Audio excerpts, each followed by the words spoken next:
Dubrovnik, pearl of the Adriatic, the scene immortalized on countless postcards.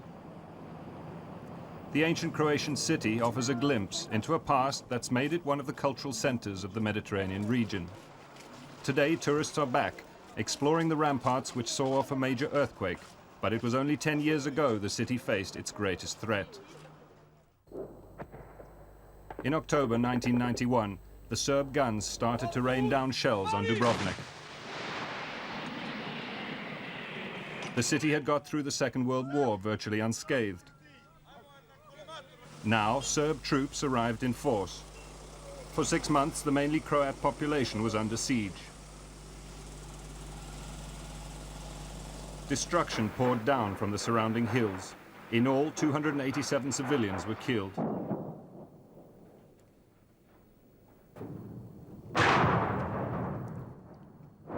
These gunshots heralded the death of Pavo Urban. He was just 24 years old. A talented art photographer before the war, for 2 months he turned his lens to the daily horror. These are the last images he took before he died.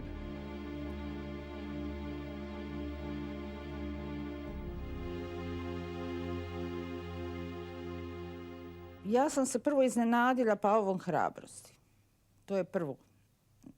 Naravno da me bilo strah. I was very surprised by the bravery of Pavel. I was very scared all of the time.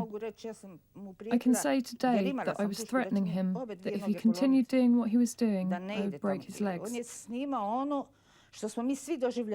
Everything that we saw here in Dubrovnik during that period, he filmed. He was everywhere. Nobody knows how, either on his bicycle or running, especially where the shells were falling. These pictures were taken by another photographer. Frano Martinovic was not a cameraman by profession. He was a sailor. He was just 27 years old.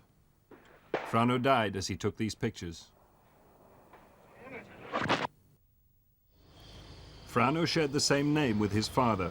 They were together when he died. Frano Sr. survived his serious injuries.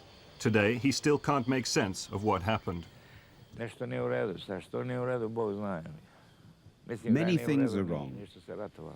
At the end of the day, I don't think there was a need to fight a war. That's my personal opinion. Especially here in Dubrovnik.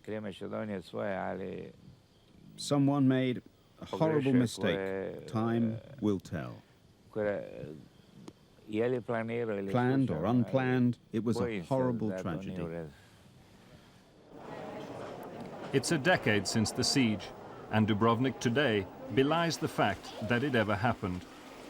Many of the physical scars of the assault have been healed. The ancient architecture has been lovingly restored. A new Croatia has sprung from the war with Serbia. The city walls were built to withstand marauding Turks and the Venetian Empire, which coveted Dubrovnik for decades. The city managed rare independence throughout the turmoil of the Middle Ages. It was a pivotal staging point for the Crusaders. Dubrovnik's strategic importance as a port meant it finally fell to the Venetians. In the 16th century, it became a republic, and the city embarked on its golden age, boasting a fleet of some 200 vessels. Tourists avidly take in the city's history. In 1979, UNESCO, the United Nations cultural organization, recognized Dubrovnik as a world cultural asset. But in 1991, culture counted for nothing, and history had become a legacy of hatred between Serb and Croat. The cosmopolitan city, built up over centuries, was damaged beyond recognition. Its estimated 80% of the ancient buildings suffered. For more than 6 months, Dubrovnik was virtually defenseless.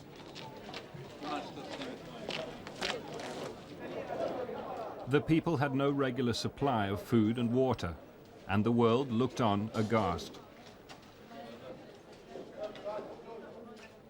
Nearly 300 people died in the sheer wanton destruction of what the world saw as a living work of art.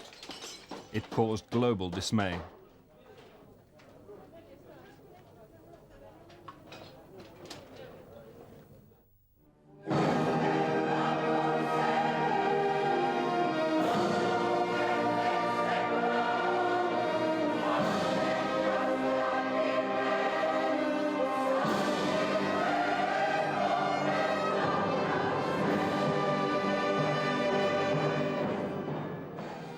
The internationally famous Dubrovnik festival was cancelled only once during the war. In 1994, though, it pulled out all the stops to celebrate liberation.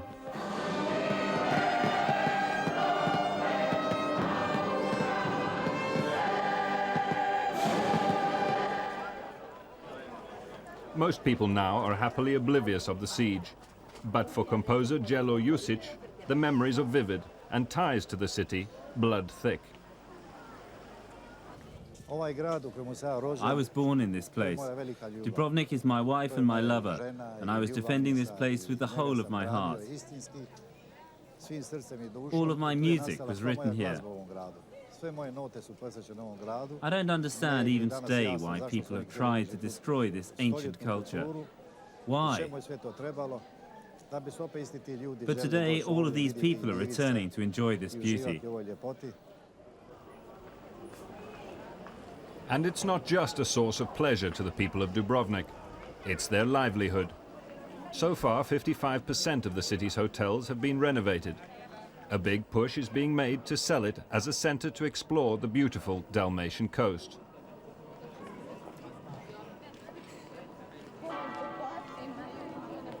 But Croatians are looking to expand beyond the cafe society that suits the city so well. We have still about 45% of the hotel capacity which hasn't been renovated and is not still in function. We also need to invest into the golf courses, some conference halls, some wellness centers to be able to have all year-round season.